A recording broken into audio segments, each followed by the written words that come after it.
श्री कृष्ण द्वारा अर्जुन को दिए हुए गीता के उपदेश के कुछ सुंदर तथ्य। तीसरे अध्याय में श्री कृष्ण जी ने कर्म को परिभाषित किया कि यज्ञ की प्रक्रिया ही कर्म है। सिद्ध है कि अब यज्ञ कोई निर्धारित दिशा है। इसके अतिरिक्त जो कुछ भी किया जाता है वह इसी लोक का बंधन है। संसार बंधन से छुटकारा दिलाने वाला कर्म है।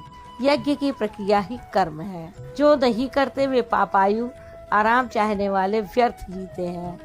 महर्षियों ने भी यज्ञ की परम नैष्कर्म्य सिद्धि को पाया।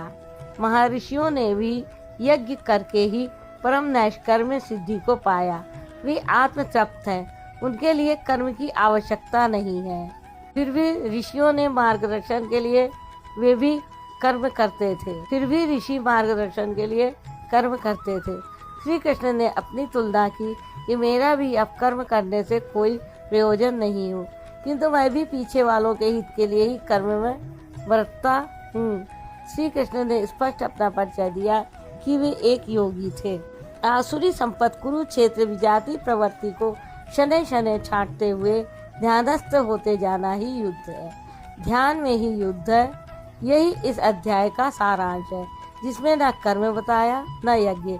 यदि यज्ञ समझ में आ जाए तो कर्म समझ में आ जाए।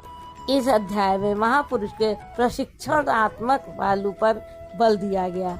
यह तो गुरुजनों के लिए निर्देश है। वे ना भी करें तो उन्हें कोई क्षति नहीं और न ऐसा करने में उनका कोई अपना लाभ ही है। यज्ञ की प्रक्रिया ही कर्म है।